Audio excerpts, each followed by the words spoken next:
अस्सलाम वालेकुम, कैसे हैं आप लोग। उम्मीद है आप सब ठीक होंगे। तो आज हम एक्सरसाइज 6.1 का पार्ट 2 करते हैं। आज क्वेश्चन नंबर 5 से क्वेश्चन नंबर 10 हम करेंगे और इससे फिर आज हमारी एक्सरसाइज 6.1 कंप्लीट हो जाएगी। ये क्लास 7 का टॉपिक है। आपको पता है, अगर आपने प्रीवियस वीडियो नहीं देखी तो पहले वो चेकआउट कर लें। उसमें मैंने क्वेश्चन 1 से लेकर क्वेश्चन 4 तक करवाए थे और उसमें हमने कंटिन्यूड रेशो के बारे में पढ़ा था। तो पहले वो चेक कर लें अगर आपने वो वीडियो नहीं देख ली। अब पहले वो देखें, फिर इस वीडियो को कंटिन्यू करें। और क्वेश्चन नंबर 9 और 10 बहुत इंपॉर्टेंट, उसको स्किप मत कीजिएगा, ठीक है। तो स्टार्ट करते हैं जी। बिस्मिल्लाहिर्रहमानिर्रहीम। अगर आप मेरे चैनल पे पहली बार आए हैं तो काइंडली चैनल को सब्सक्राइब कर लें, बेल आइकन को क्लिक कर लें ताकि आपको टाइमली नोटिफिकेशन रिसीव हो सके।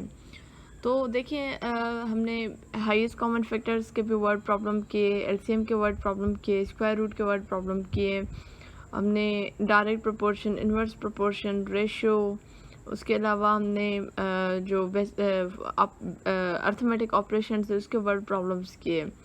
तो वर्ड प्रॉब्लम में आप ये थोड़ा सा जहन में रखें कि पैटर्न कैसा है और किस तरीके से हमें अंदाज़ा हो रहा है कि यहाँ पे क्या करना है। तो यहाँ पे कुछ क्वेश्चंस हैं जिसमें वो खुद कह रहे हैं कि आपने क्या मालूम करना है, और कुछ क्वेश्चंस इसमें ऐसे हैं जिसमें आपको बताया गया है कि ये मालूम करें और फिर उसमें आपको अंदाज़ा होगा कि पहले इसमें करना क्या है। तो खैर वो मैं क्वेश्चन 9 और 10 की बात कर रही हूँ, तो वो आएगा तो फिर मैं इसमें समझाऊंगी। तो क्वेश्चन नंबर 5 देखें। The ratio of weight of Shazia and Nazia is 5:9 and that of Nazia and Madhya is 8:11. Find the continuous ratio of their weights. तो ये जो नाजिया, मदिया और शाजिया, इनका जो वेट है, इनका हमें कंटिन्यू रेशो मालूम करना है। तो ये मैंने सिखाया था नॉर्मली, जो हमें क्वेश्चंस थे तो हमने उसमें किया था कि किस तरीके से आपने कंटिन्यू रेशो मालूम करना है, लेकिन ये वर्ड प्रॉब्लम में है तो इसलिए मैं इसको दोबारा कर रही हूँ, ठीक है। तो सबसे पहले हम लिखेंगे शाजिया रेशो नाजिया और उसके बाद रेशो मदिया, ठीक है। अब शाजिया एंड नाजिया का रेशो क्या है, वो है 5:9। तो ये 5:9। और नाजिया और मदिया का रेशो क्या है, वो है 8:11। तो ये हो जाएगा 8:11, ठीक है। अब आपने क्या करना है, ये जो है आपस में मल्टीप्लाई करते हैं, ये आपस में और ये आपस में। तो 5 × 8, 9 × 8 और 9 × 11। तो 5 8 जा 40, 9 8 जा 72 और 9 11 जा 99। तो ये आपका जी कंटिन्यू रेशो आ गया शाजिया, नाजिया और मदिया के वेट का, ठीक है। तो ये कंटिन्यूड रेशो की बात है, ये आपका आंसर है, ठीक है। नेक्स्ट क्वेश्चन की तरफ आते हैं। नेक्स्ट क्वेश्चन को देखें कि 2000 रुपीज़ हैं और वो डिवाइड हो रहे हैं अमंग सलीम, इरफान एंड इमरान, और रेशो क्या है, इन 2:3:5। तो सबसे पहले ये रेशो सलीम का है, ये रेशो इरफान का है और ये रेशो इमरान का है। तो जनरली जिसका रेशो ज़्यादा होता है, मतलब उसको हिस्सा ज़्यादा मिलता है, मींस उसके पास इसमें से जो अमाउंट होगी वो उस बंदे के पास ज़्यादा जाएगी जिसका रेशो ज़्यादा होगा। तो सबसे कम पैसे 2000 में से सलीम के पास आएंगे, फिर उससे ज़्यादा पैसे इरफान के पास आएंगे और सबसे ज़्यादा पैसे इमरान के पास आएंगे। तो सबसे पहले हम मालूम करेंगे कि सलीम के पास रेशो तो है ये 2 रेशो, लेकिन अमाउंट कितनी उसको मिल रही है, सेम इरफान की भी है और सेम इमरान की भी है। तो हमें जब वैल्यू मिलेगी तो हम उससे भी कंपैरिजन कर सकते हैं कि वाकई हमारा आंसर सही आ रहा है या नहीं आ रहा। तो सबसे पहले आपने क्या करना है, आपने सम ऑफ रेशो करना है। जो भी रेशो है उनको आपने सम करना है। तो ये रेशो हमारे पास है मीन्स 2 + 3 + 5, तो ये क्या हो जाएगा इक्वल टू 10। अब आपने सबसे पहले शेयर ऑफ सलीम मालूम करना है, उसके बाद शेयर ऑफ इरफान और एंड में शेयर ऑफ इमरान। तो इसके करने का तरीका क्या है, इसमें आपने जो सलीम का रेशो है वो लिखा, उसको आपने मल्टीप्लाई किया, जो अमाउंट है टोटल अमाउंट वो कितनी है 2000, और आपने डिवाइड किया जो रेशो आपने सम किया था वो 10। सेम यहीं पे इरफान का रेशो क्या है 3 है, तो 3 × 2000 डिवाइडेड बाय 10, और सेम इरफान का रेशो क्या है 5 है, तो 5 × 2000 और ये हो जाएगा आपका 10। तो ये ज़ीरो ख़त्म हो गया, तो 2 2 ज़ा 4, तो ये 400 आ गया। मीन्स 2000 में से सलीम को 400 रुपये मिले। सेम इस तरफ आ जाए, ये 0 0 कैंसिल, 3 2 ज़ा 6 और ये 2 0। 2000 में से इरफान को मिले 600,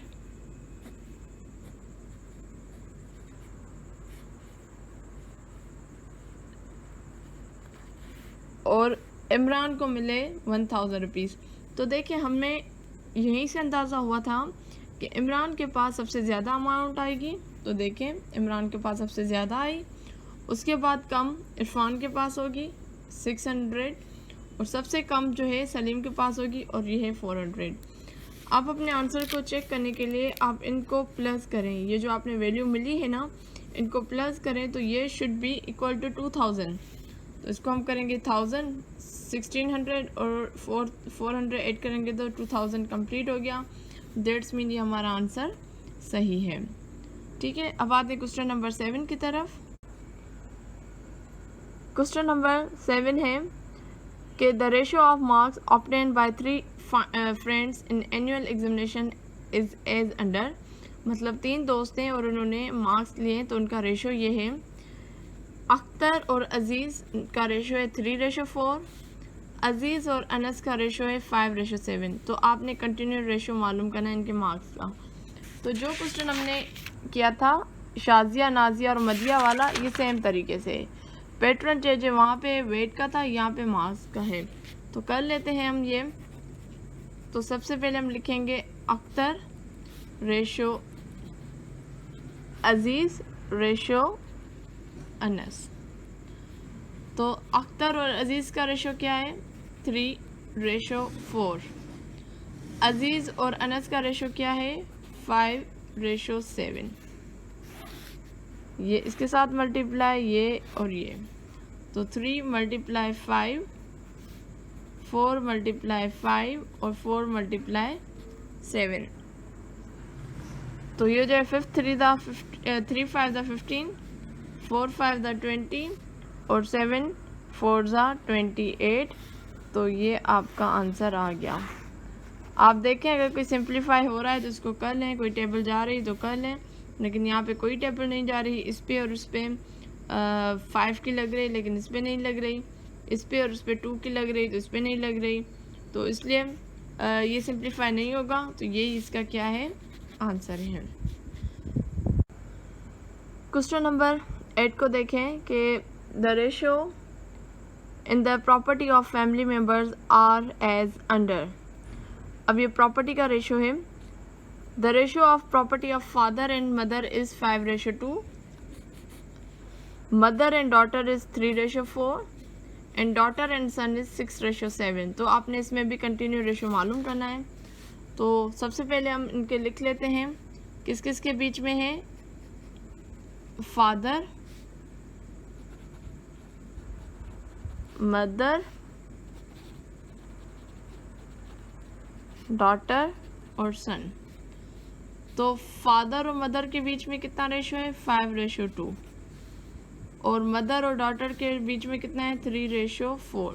तो पहले आपने इसको सॉल्व करना है, ये इसके साथ मल्टीप्लाई, इसके साथ, ये इसके साथ। तो 5 3 ज़ा 15, 3 2 ज़ा 6, ठीक है, और 4 2 ज़ा 8। लिख लिया 3 का। अब आपकी बाकी किसका बचा है, डॉटर और सन का बचा है, वो हम यहाँ पे लिखेंगे। तो डॉटर का कितना है 6:7, तो 6:7। अब ये इसके साथ मल्टीप्लाई, ये इसके साथ मल्टीप्लाई, ये इसके साथ, ये इसके साथ। तो 15 × 6, 6 × 6, 8 × 6 और 8 × 7। तो 15 को 6 के साथ करेंगे तो ये हो जाएगा 90, 6 6 ज़ा 36, 8 6 ज़ा 48 और 7 8 ज़ा 56। सिंप्लीफाई नहीं हो रहा तो ये आपके पास कंटिन्यू रेशो आ गया। ठीक है, अब आते हैं क्वेश्चन नंबर 9 की तरफ। क्वेश्चन नंबर 9 देखें कि एक अमाउंट है, amount of 27,400 is used for utility bills of a person. और एक बंदा है, उसके जो है 27,400 जो है पैसे खर्च हो रहे हैं फॉर यूटिलिटी बिल्स में, जिसमें electricity, phone, gas and water के बिल्स हैं। तो रेशो देखें, among electricity and phone is 5:2, phone and gas is 4:3, but gas and water is 7:6। तो आपने एक्चुअल अमाउंट ऑफ बिल्स मालूम करनी है, मतलब कि इलेक्ट्रिसिटी पे 27,400 में से इलेक्ट्रिसिटी पे कितना खर्चा हो रहा है, फ़ोन का कितना खर्चा हो रहा है, गैस का कितना खर्चा हो रहा है, वाटर का कितना खर्चा हो रहा है। तो एक्चुअल अमाउंट आपने मालूम करनी है। तो ये इस तरीके से होगा कि इसमें आपका कंटिन्यू रेशो भी यूज़ हो रहा है और जो हमने एक क्वेश्चन किया था पीछे, अगर ये वाला सम ऑफ रेशो हमने जो किया था, और ये दोनों मिक्स हो रहे हैं। तो सबसे पहले आपने कंटिन्यू रेशो मालूम करना है किसके बीच में, इलेक्ट्रिसिटी, ये मैं शॉर्ट करके लिख रही हूँ, फ़ोन, ठीक है, उसके बाद गैस और उसके बाद वाटर। तो इसको मैं लिखती जा रही हूँ 5:2 और फ़ोन और गैस का क्या है 4:3। तो सबसे पहले आप इसका कर लें, 5 4 ज़ा 20, 4 2 ज़ा 8 और 3 2 ज़ा 6। ठीक है, अब आपने गैस और वाटर का लिखना है विच इज़ दी 7:6। ये इसके साथ, ये इसके साथ, ये इसके साथ, ये इसके साथ। तो 20 × 7 140, 7 × 8 इज़ 56, 7 6 ज़ा 42 और 6 6 ज़ा 36। अब यहाँ पे ये बात ख़त्म नहीं हो रही। अब देखें यहाँ पे ये सिंप्लीफाई भी हो रहा है, तो इसको सिंप्लीफाई करें। 2 की टेबल जा रहे हैं, 2 7 ज़ा 14, 0 का 0, 2 2 ज़ा 4, 1 इस तरफ चला गया, 2 8 ज़ा 16, 2 2 ज़ा 4, 2 1 ज़ा 2 और 2 1 ज़ा 2, 2 8 ज़ा 16। तो 70 28 21 और 18 ये आपका जो है कंटिन्यू रेशो आ गया। अब आपने क्या करना है, आपने इनको सम करना है, सम ऑफ रेशो। तो कौन कौन से थे, वो थे 70 + 28 + 21 + 18, ये आपके हो जाएंगे 137। तो सबसे पहले आपने इलेक्ट्रिसिटी का मालूम करना है, उसका रेशो क्या है 70 मल्टीप्लाई और टोटल अमाउंट क्या थी 27,400 और उसको आपने 137 के साथ डिवाइड करना है। फ़ोन का क्या है 28 मल्टीप्लाई 27,400 137। इसी तरीके से गैस का क्या है, गैस का है 21, तो 21 मल्टीप्लाई 27,400 137। और वाटर का क्या है, वाटर का होगा 18 मल्टीप्लाई 27,400 डिवाइडेड बाय 137। अब इसको आप जब सॉल्व करेंगे तो इसका जो आंसर आएगा वो आएगा 14,000 जो इलेक्ट्रिसिटी का आया, 5,600 जी फ़ोन का बिल आया, 4200 गैस का बिल आया और वाटर का 3600 वाटर का बिल आया। तो ये बेसिकली जी आंसर्स हैं। आप चाहें इन सब को आप प्लस करेंगे तो ये वाला आपका आंसर आ जाएगा। तो ये जी इसका आंसर है। ठीक है, आते हैं अब लास्ट क्वेश्चन की तरफ। लास्ट क्वेश्चन देखें कि a student purchase a copy of books of mathematics, science, English and Urdu for class 7 for an amount of 675। तो उसके रेशोज़ ये हैं, इंग्लिश उर्दू का रेशो ये है, उर्दू और साइंस का रेशो ये है, साइंस और मैथ का रेशो ये है। तो आपने मालूम करनी है कि हर एक बुक की प्राइस क्या होगी। ठीक है, तो सबसे पहले आपने कंटिन्यू रेशो मालूम करना है, इंग्लिश, उर्दू, साइंस और मैथ। तो इसको मैं करती जा रही हूँ। ठीक है, 2:3 उर्दू का था, उर्दू और साइंस का क्या है 2:5। ये इसके साथ इसके साथ इसके साथ 2 2 4, 3 2 6, 5 3 15। और आपने साइंस और मैथ का लिखना है विच इज़ दी 3:4। ये इसके साथ इसके साथ इसके साथ इसके साथ। तो इसका आ जाएगा 12, 18, 45 और 60। ठीक है, अब आपने क्या करना है, आपने इन सब का अब ये देखें, ये जो है इस पे जो है टेबल लग रही है 3 की। 4 3 12। ठीक है, 4 3 12 और 3 6 18, 3 1 3, 3 5 यानी 3 15 45 और 60 का आएगा आपका 2 3 6, 0 का 0। ठीक है, अब आपने ये आपके पास कंटिन्यू रेशो आ गया। अब आपने क्या करना है, आपने सम ऑफ रेशो करना है। सम ऑफ रेशो मीन्स 4 + 6 + 15 और +20 = 45। तो आपने सबसे पहले इंग्लिश की कॉपीज़ का बुक का मालूम करना है। तो इंग्लिश का रेशो था, सॉरी यहाँ पे ये वाला 4। ठीक है, तो हो जाएगा 4 × 675 डिवाइडेड बाय 45। तो इसका आंसर आ जाएगा 60। फिर उर्दू का है, रेशो क्या है 6 है, 6 × 675 डिवाइडेड बाय 45। इसका आ जाएगा 90। फिर है जी साइंस का, उसका है 15। तो 15 × 675 डिवाइडेड बाय 45। तो इसका आ जाएगा 225। आई गेस इसका थोड़ा सा चेक कीजिएगा 225 है या 275 है। चलो इसको मैं चेक करती हूँ। उसके बाद लास्ट है आपका मैथ। तो इसका रेशो क्या है 20 है। तो ये हो जाएगा आपका 45। तो ये हो जाएगा 300। तो ये इसके आंसर्स हैं। इसको थोड़ा सा आप देखिएगा कि मैंने सही लिखा है कि नहीं लिखा बाकी। ठीक है, तो आई होप आपको आज की वीडियो अच्छी लगी होगी, क्वेश्चन समझ आ गए होंगे। ऐसे ही क्वेश्चन डिफरेंट एग्जाम्स में आते हैं, प्लीज़ इसकी प्रैक्टिस करें। और ऑनलाइन जाकर आप कंटिन्यू रेशो के वर्ड प्रॉब्लम्स लिखेंगे, आपके पास बहुत ज़्यादा आ जाएंगे और इसके थ्रू आप अपनी प्रैक्टिस कर सकते हैं। तो जी मुझे दुआ में याद रखिएगा, अपने फीडबैक का इज़हार ज़रूर कीजिएगा और कमेंट ज़रूर किया करें, वीडियो को लाइक करें और शेयर भी करें। तो इंशाल्लाह जी अब हाज़िर होंगे मैं नेक्स्ट वीडियो में। तब तक मुझे दीजिए इजाज़त। अल्लाह हाफिज़।